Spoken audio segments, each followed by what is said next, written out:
Oops, where is it? Ya. Oke, teman-teman, tadi kita sampai ke elemen dari sebuah research method. Ada 5 ya. Research design, menjelaskan penelitian kamu itu apakah kualitatif atau kuantitatif atau mix. Lalu yang kedua, participant.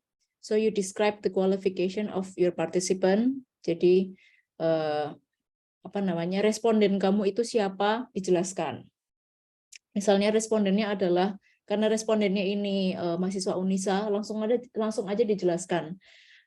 Responden ini mahasiswa Unisa, tapi langsung detail gitu ya, dari semester berapa sampai apa, jurusan apa, dan misalnya kalau yang dipilih hanya yang perempuan, ya silahkan dijelaskan. Kalau yang dipilih hanya mahasiswa laki-laki, juga dijelaskan. Jadi ditulis sedetail-detail mungkin. So as detail as you can. Yang ketiga, instrument. So you have to elaborate your research instrument as comprehensive as possible. Kamu menjelaskan bagaimana alat apa yang digunakan untuk melakukan penelitian kamu. Apakah menggunakan kuesioner atau menggunakan interview. Nah, kalau menggunakan kuesioner, kuesionernya dalam bentuk printed atau menggunakan Google Form. Nah, sekarang lagi hype ya. Jadi bisa menggunakan Google Form. Nah, kalau Google Form dijelaskan seperti apa. Lalu ada berapa poin pertanyaan yang ada di situ, dan ada kriteria jawabannya, ada apa saja gitu. Nah, dijelaskan semuanya. Dan juga interview juga menjelaskan di situ mungkin mention gitu ya, pertanyaan-pertanyaan apa saja yang kamu masukkan ke dalam research instrument itu, dalam interview questions-nya. Jadi dijelaskan secara detail. Research procedure pastinya, jadi menjelaskan step by step gitu ya. Secara runtut ya, jangan jumping dari poin B ke C, C ke A ke D. Jadi jangan seperti itu, tetap A ke Z. Jadi urut dari awal sampai akhir. Dan yang terakhir, data analysis. Di sini ada contohnya. Nanti bisa dibaca sembari teman-teman membuat draft dari research method yang kaitannya dengan penelitian kamu. Gitu. Yeah. So far, do you have any questions about the elements of research method? Atau belum ada? Bisa kita lanjutkah? Lanjut, Miss. Oke, kita lanjut. Nah, salah satu yang paling krusial dari sebuah research method itu, semuanya memang penting, tapi yang paling krusial adalah ini, ya, designing research instrument, instrumen penelitiannya atau alat penelitiannya. Kalau nggak ada alat penelitiannya, otomatis penelitiannya hanya sebagai angan-angan, right? Jadi cuma ide doang, nggak dilakukan, nggak diaplikasikan. Therefore, we have to design our research method, research instrument. Kita harus membuat atau mendesain alat dari penelitian kita. Ya, kalau kaitannya dengan tugas kita ya dalam semester ini adalah membuat esai yang berdasarkan dari survei gitu ya. So we actually have two kind of instruments. Kalau untuk menyelenggarakan penelitian yang berfokus kepada hasil observation atau hasil hasil survei gitu ya. So there are actually two types seperti yang udah aku mention, yang bisa kita fokuskan aja. Instrumen penelitiannya bisa kita fokuskan dengan penggunaan kuesioner, atau yang kedua adalah interview. Jadi itu adalah dua instrumen penelitian yang kiranya cocok untuk menulis penelitian sesuai dengan tujuan kita di awal adalah survei. Gitu. Ini yang paling cocok. Jadi kita fokus kedua ini aja. Boleh nanti mau pilih kuesioner atau interview. Tapi kita akan mulai dengan kuesioner, teman-teman. Dalam kuesioner itu sendiri, there are actually some questions. Yang pertama ada dua jenis ya pertanyaan dalam kuesioner. Yang pertama adalah open-ended questions. Maksudnya apa di sini? Do you agree with bla bla bla? Is traditional medicine bla bla bla? Oke. Kalau WH question itu jadi seperti ini dan lain-lain. I'm sorry. Jadi kalau open-ended questions itu intinya adalah pertanyaannya bisa beragam, ya, terserah dari yang ditanya, terserah dari responden menjawabnya mau apa. Nah, itu open-ended questions. Dan jawabannya bisa esai, bisa pendek, bisa panjang, tergantung dari lagi-lagi si responden. That's open-ended questions. Nah, kalau close-ended questions adalah pertanyaan yang sebaliknya. Close-ended questions itu biasanya range pertanyaannya menggunakan jawaban yang sudah kita ukur, ya. Jadi ada strongly agree, don't agree gitu. Terus juga ada skala gitu ya, dari 1 sampai 10 kira-kira menurut dia setuju atau enggak kadarnya. Misalnya rice is good for your health. Nah, dia si responden itu bisa menjawab 8, bisa menjawab 2 gitu ya, tanpa harus memberikan alasan kenapa. Jadi hanya memberikan penilaian secara rapid, secara cepat. Nah, atau dalam bentuk ranking. Jadi kayak mengurutkan kira-kira yang prioritas urutan menurut kamu yang dari yang penting ke yang enggak itu apa?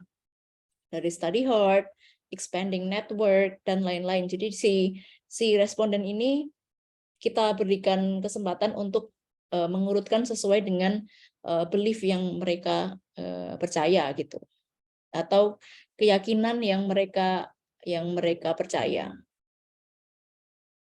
Atau ini indicate which of the following goals you think is most important. Jadi diberikan dua pilihan gitu ya. High score and achievement or excellent comprehension. Nah, pertanyaan-pertanyaan ini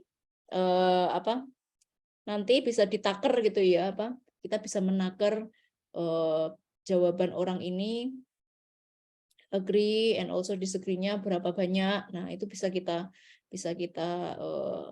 hitung.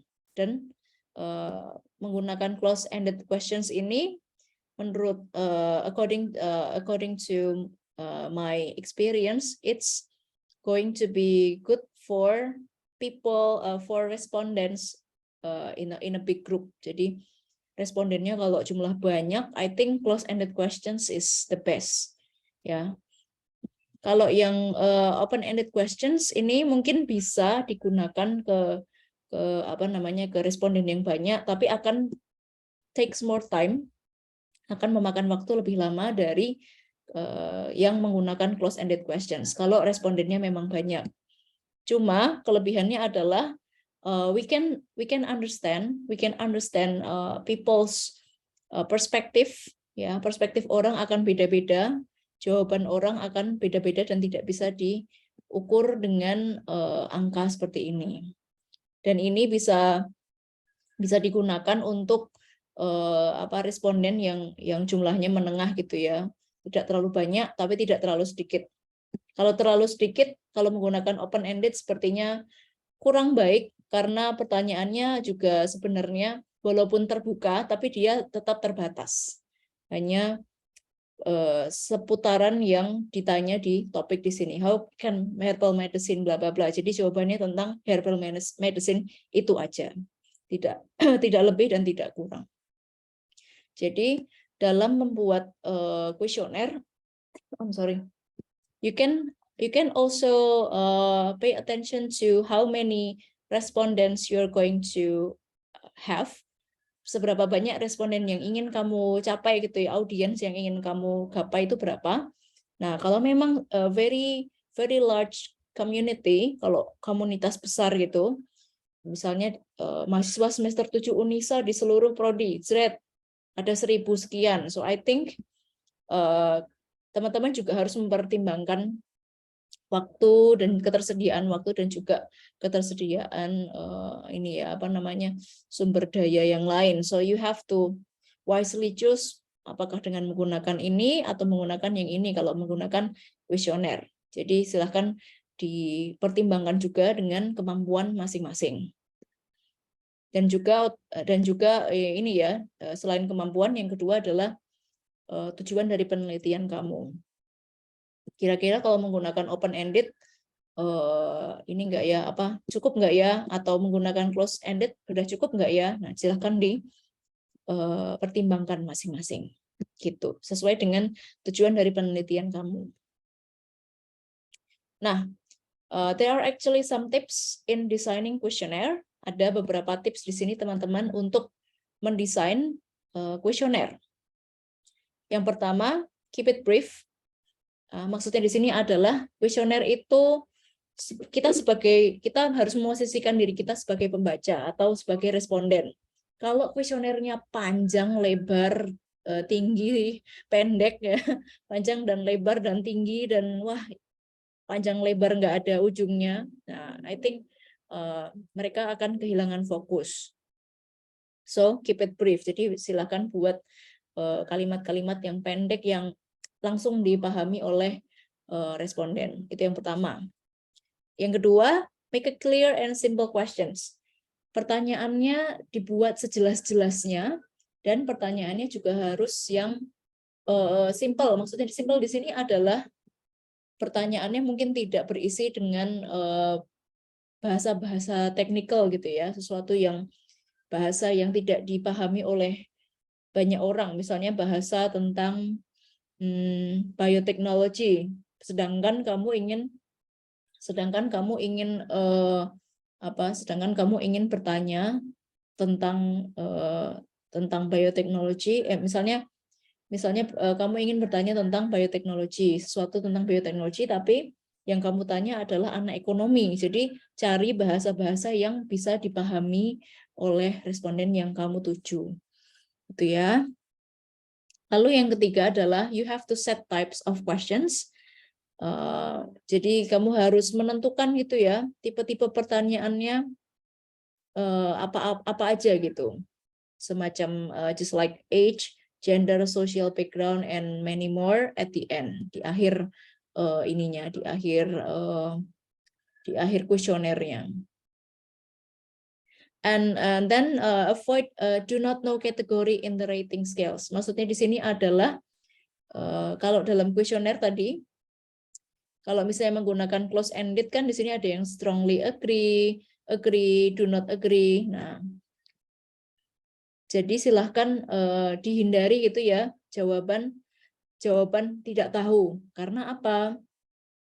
Karena itu menurut what is it? According to the questionnaire guidance, I think it's not measurable, sesuatu yang tidak bisa kita ukur gitu ya kalau do not know. Terus apakah jawabannya ini abstain atau jawabannya neutral atau apa? Tidak jelas. Jadi silahkan avoid a do not know category in the rating scales. Dihilangin aja sih lebih baik. Terus yang selanjutnya, in making a questionnaire, you have to eliminate confusion among participants. Do not use double negative expressions. Maksudnya gimana di sini? So double negative expressions itu misalnya saya tidak suka tidak tidur. Saya tidak suka tidak tidur. Jadi kan double negative expressions. Orang akan bacanya bingung. I do not like what is it? I do not like to be not ignored. Nah, kayak gitu. Ada double expressions. Double negative expressions di situ akan misleading dan akan membuat si partisipannya atau responden kamu itu bingung. Ini maunya ngapain sih pertanyaannya? Gitu. Terus yang selanjutnya, in designing a questionnaire, you are only allowed to ask one question in any item. Jadi dalam setiap poin pertanyaan gitu ya, poin pertanyaan nomor 1, Ya, nomor 1 misalnya mau nanya, apakah kamu suka roti bakar? Jangan ditambah, apakah kamu suka roti bakar? Kenapa? Jangan kayak gitu. Do not say something like that. If you want to ask why, dipindah di pertanyaan yang kedua. Why do you like roti bakar? Tuh. Pertama, apakah kamu suka roti bakar? Ya udah, itu aja, titik. Lalu kalau mau nanya alasannya kenapa, bisa di pertanyaan yang kedua atau selanjutnya. Jadi ask only one question in any item. Biar nggak bingung partisipan kita. Karena kuesioner itu kita sebagai responden, kita memposisikan diri sebagai responden ya. Kalau sebagai responden otomatis pengennya nyelesain kuesionernya secara cepat kan. Kalau disuruh mikir terlalu lama and the questions is too long, I think they will lose their focus and they will lose interest. Itu yang paling bahaya. Mereka udah ya, aduh ngapain ya aku ngikut kuesioner ini, rasanya pengen ngerjainnya, pengen ku cepetin aja lah. Nah, pada akhirnya hasilnya tidak akurat karena pertanyaannya juga udah terlalu panjang dan terlalu membuat boring si responden yang kamu tuju. Bukan alih-alih kamu mendapatkan data yang baik, tapi malah ternyata datanya suka-suka dia gitu. Yang penting cepet kelar. Udahlah, yang penting asal centang aja lah, asal buletin. Nah, jadi juga diperhatikan gitu ya tentang pertanyaan. Dan ini yang paling terakhir adalah sesuatu yang baiknya kita pahami juga. So we have to pay attention to it too. Ini penting. Kadang kita suka kelewat karena memang terkadang kita suka tidak memperhatikan atau menghiraukan. Kita suka menghiraukan yang namanya cultural differences. Jadi tiap orang itu punya culture atau budaya yang berbeda-beda ya. Jadi kita juga harus mempertimbangkan apakah pertanyaan yang kita ajukan atau statement yang kita tulis di dalam kuesioner itu apakah terlalu ofensif atau enggak, apakah terlalu menusuk hati, menyakiti hati atau enggak si orang yang kita tanya. Jadi kita juga harus lebih peka terhadap responden yang akan kita tanyakan gitu. Jadi pastikan juga item-item pertanyaannya sesuatu yang netral gitu ya, tidak menyinggung perasaan si responden gitu. So avoid expressions that may have unclear or offensive meaning culturally. Contohnya gimana, Miss, misalnya? Misalnya contohnya seperti ini. Apa ya? How many apa yang offensive? Can you give me one idea about one of the offensive thing? Ada yang punya pendapat, teman-teman? Salah satu hal yang kayaknya sih ofensif gitu si sehari-hari.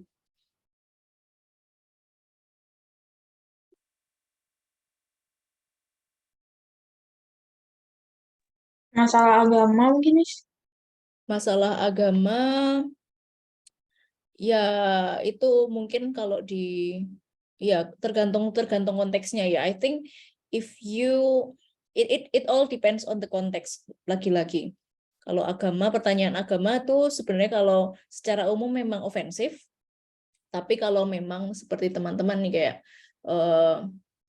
when you work in a laboratory and then you have to ask about someone's membuat kuesioner tentang ini ya rekam medis seseorang gitu kan, terus harus mengetahui juga about their religion. I think itu nggak apa-apa, tapi kalau untuk sehari-hari itu lebih baik dihindari pertanyaan yang seperti itu. Terus juga kayak sexual preference ya, sexual preference. Kalau sehari-hari pertanyaan seperti itu lebih baik tidak ditanyakan. Sexual preference, do you prefer women or men or what? Jadi itu menurutku sekarang menjadi sesuatu yang ofensif, jadi kan lebih baik kita jaga-jaga aja untuk menghindari pertanyaan seperti itu. Terus seperti ini, misalnya nih aku punya contoh, I have an example. Misalnya teman-teman respondennya adalah foreigners, orang asing yang tinggal di Jogja. Terus kamu ingin membuat kuesioner. Nah, ketika dengan mereka jangan tanyakan tentang marital status, udah nikah atau belum. Terus habis itu ya agama juga iya. Terus probably pekerjaan mereka juga mungkin kita harus lebih hati-hati ya pertanyaannya untuk kepada orang-orang warga negara asing. Itu. Misalnya kalau respondennya warga negara asing. Jadi itu tips dalam designing a questionnaire. Questionnaire itu tadi kita bisa recap bahwa ada 2 macam pertanyaan yang bisa kalian bikin. Yang pertama adalah open-ended questions yang jawabannya bisa tergantung dari si responden, atau close-ended questions jawabannya yang sudah kamu bikin degree, sudah kamu scale, bikin skala-skalanya. Jadi jawabannya bisa lebih terukur. Itu tentang kuesioner. Yang udah aku kirim melalui WA group tadi, list dari kuesioner itu tadi. Nah, itu ada template ya, teman-teman. Ada juga tentang apa ya? Contoh kuesioner, bagaimana cara mengonstruksi kuesioner, dan juga ada template yang bisa kalian edit untuk membuat to make a questionnaire for your upcoming project. Jadi bisa langsung diedit aja. Jadi nanti bisa ke situ ya. Oke, terus yang selanjutnya, teman-teman, another research instrument that is common to talk about survey. Selain kuesioner, interview itu adalah salah satu instrumen penelitian yang umum digunakan ketika kita ingin tahu tentang kita ingin survei gitu ya, kita ingin melakukan a small survey. Interview itu apa, Miss? Nah, of course, teman-teman pasti sudah tahu interview apa, dan mungkin teman-teman juga pernah menjadi salah satu responden interview dari teman atau dari kakak kelas atau dari pihak lain gitu ya. Jadi dalam sebuah interview itu, of course, the first one is you have to prepare the questions. Ya, bedanya dengan kuesioner, kalau kuesioner itu tadi bisa dilakukan tanpa tanpa kita di sisi mereka. What I mean is that you can just drop, kamu bisa drop kuesionernya, lalu nanti kalau sudah selesai dikerjakan tinggal kamu ambil. Atau kalau misalnya pakai kuesioner pakai online kayak Google Form gitu, kita bisa tinggal nunggu hasilnya aja dan kita bisa kasih link ke mereka dan kita tinggal menunggu hasil. Kalau interview, we have to be face to face, kita harus bertemu secara tatap muka bersama responden yang kita tuju gitu ya. Itu yang pertama. Dan yang kedua adalah you have to come to the interview with questions. Kamu datang ke wawancara tersebut dengan list pertanyaan yang sudah fix gitu ya. Kenapa harus sudah fix, Miss? Karena pastinya nanti kalau tidak ada fix interview questions, nanti saat interview akan kebingungan. Lalu setelah ini aku ingin menggali apa? Jadi harus ada list of interview questions. Tapi interview questions itu nanti tidak saklek ya, tidak kaku. It's not rigidly applied or it's not rigidly questions. Tidak secara kaku ditanyakan harus ini pertanyaannya. Tapi ternyata setelah bertemu dengan responden, so you can actually get more insights from the respondent, from the interviewee. Kalau kamu bisa mendapatkan cerita-cerita yang lain atau pembahasan yang lain dari si yang kamu tanyai ini, nah, kamu bisa membuat atau bisa kayak semacam develop atau mengembangkan pertanyaan yang sudah kamu buat secara list itu tadi. Bisa kamu kembangkan on the spot. Oke. Nah, pertanyaannya sebenarnya bisa dalam bentuk pertanyaan secara kaku gitu ya, 1, 2, 3, 4, 5, 6, 7, 8 atau apa. Atau hanya dalam bentuk poin-poin. Yang paling penting adalah you know what you want to ask. Kamu datang ke tempat itu, tahu apa yang kamu harus tanya kepada si interviewee. Nah, di sini teman-teman, on your screen you have interview guide or interview protocol di sini. Nah, di sini menurut aku, I think this is a good interview protocol that you can follow kalau memang nanti teman-teman menggunakan instrumen penelitian berupa interview. Dan nanti you can actually follow this construction. Konstruksinya bisa diaplikasikan juga ya.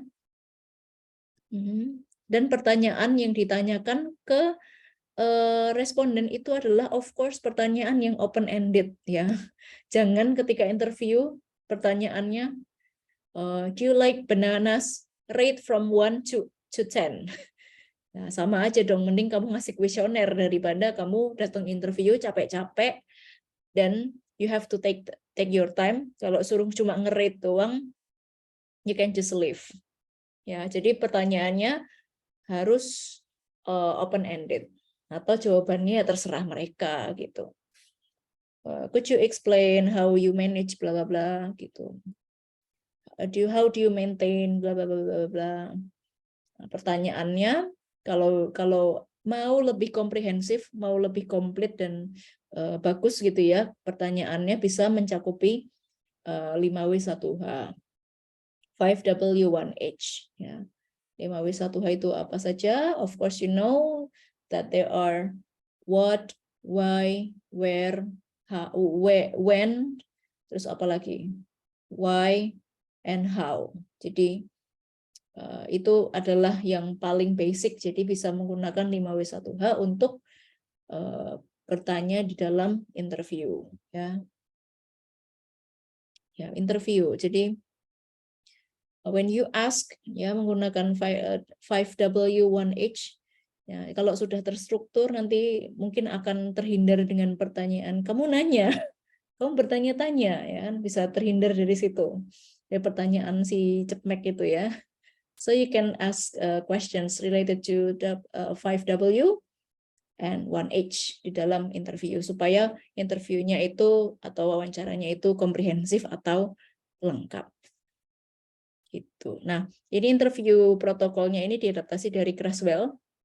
Nanti kalau memang berkenan teman-teman, nanti aku akan bantu cari bukunya and I will share the book. Insya Allah nanti aku share di WA kalau memang teman-teman membutuhkan. And also from Permani.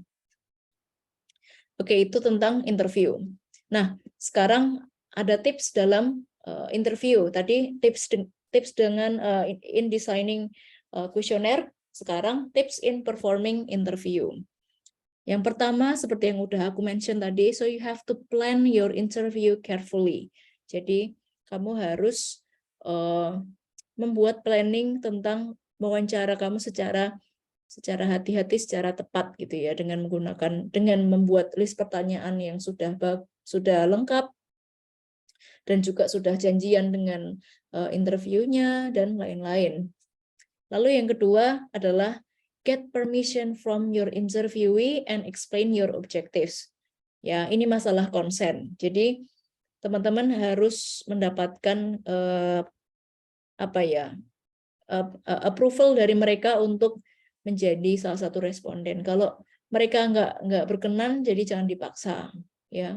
And you have to explain your objectives to the interviewee. Kamu kenapa sih mewawancara dia? Jadi kamu harus menjelaskannya. Terus dalam interview jangan langsung ujuk-ujuk nanya, "Ceder, what do you like?" Hah? Apa? Nah, dia akan bingung. So, you have to deliver a few background questions as a warming up. Ya, kayak semacam ya pertama-tama basa-basi dulu, kayak terus setelah itu kamu bisa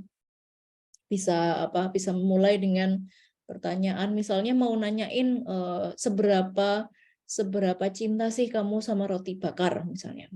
Nah, dan seberapa influential sih roti bakar di hidupmu. Nah, pertanyaannya pengen kayak gitu, tapi mungkin bisa menggunakan pertanyaan di awal, Miss atau Mister, sudah berapa lama kenal yang namanya roti bakar. Nah, terus habis itu, you can also relate to your own experience. Oh, saya juga loh Miss atau Mister. So I also like roti bakar as well. Nah, terus baru masuk ke sesuatu yang lebih spesifik atau yang target yang ingin kamu tanyakan. Lalu yang keempat, in performing interview you have to be relaxed and comfortable.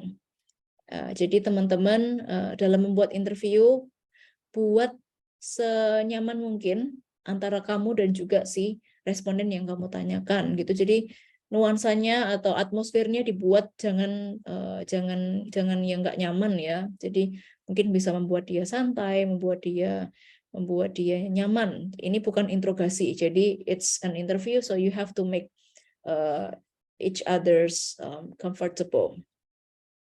Membuat masing-masing merasa nyaman supaya jawabannya juga keluarnya juga akan lebih flowy, akan lebih natural. Terus yang selanjutnya adalah please do not try to be leading in your questions. Try not to be leading in your questions. Maksudnya di sini apa? Maksudnya di sini adalah kamu jangan seolah-olah menggurui atau kamu seolah-olah ya yang paling paham gitu ya dibandingkan responden yang kamu tanyai. Jadi ini bukan interogasi lagi-lagi ya. Kalau interogasi beda lagi. Jadi interview itu kamu purely pengen tahu dia seperti apa dan without any judgment ya, tanpa judgment apa-apa. Lalu yang selanjutnya, in performing interview, you have to get in-depth interview and try to use props carefully. Ya, jadi kalau dalam interview, namanya juga interview ya. Kalau interview pasti harus mendapatkan sesuatu yang lebih mendalam ya detailnya. Kalau nggak pengen mencari sesuatu yang dalam tentang seseorang, so you can just go to questionnaire ya. Karena menjelaskan tentang survei. Try to use props carefully. Jadi, misalnya antara jeda dari pertanyaan 1 ke 2 itu, kalau bisa ya ada ininya lah, ada dinamikanya, tidak hanya diam gitu aja. Mungkin bisa dicampur dengan small talks atau bisa dicampur dengan pertanyaan-pertanyaan yang ringan gitu atau jokes yang ringan-ringan supaya silence itu tidak terjadi atau antara keduanya jadi speechless gitu. And the last but not least is that you should know how to end your interview carefully. Nah, kamu harus peka nih. Kamu harus peka sebagai penanya. As an interviewer, you have to be aware on how to end your interview carefully. Jadi semacam jangan tiba-tiba kalau pertanyaan udah selesai terus kamu bilang, oh oke, Miss, that's all.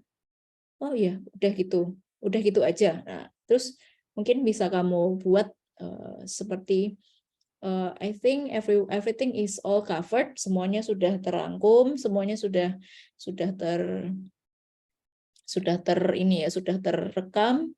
Mungkin kamu bisa kayak rewind. Oh tadi Miss, aku baca ulang ya. Miss adalah orang yang gini. Kamu baca dari report yang kamu dapat. Dan apakah itu sudah benar? Ya, kalau sudah benar, oke, mungkin ini akan menjadi data untuk penelitian. Ya, terus kamu harus berterima kasih kepada dia karena sudah datang untuk memenuhi memenuhi janji untuk interview bersama kamu. Nah, terus tips yang baik dalam interview adalah sebelum interview ke responden, alangkah lebih baiknya kamu mencoba pertanyaannya kepada teman yang bisa kamu yang bisa memberikan kamu feedback gitu. Nah, kira-kira kurang apa? Bisa ditanya kayak simulasi gitulah kepada mereka, dan you have to ask them about their feedbacks, minta pendapat tentang apa yang ingin kamu tanyakan begitu. So that's about tips in performing in interview. Oke. Jadi ada 2 research instrument yang bisa teman-teman gunakan, kuesioner dan juga interview. Silahkan pilih nanti sesuai dengan kebutuhan dan tujuan penelitian kamu. Begitu teman-teman.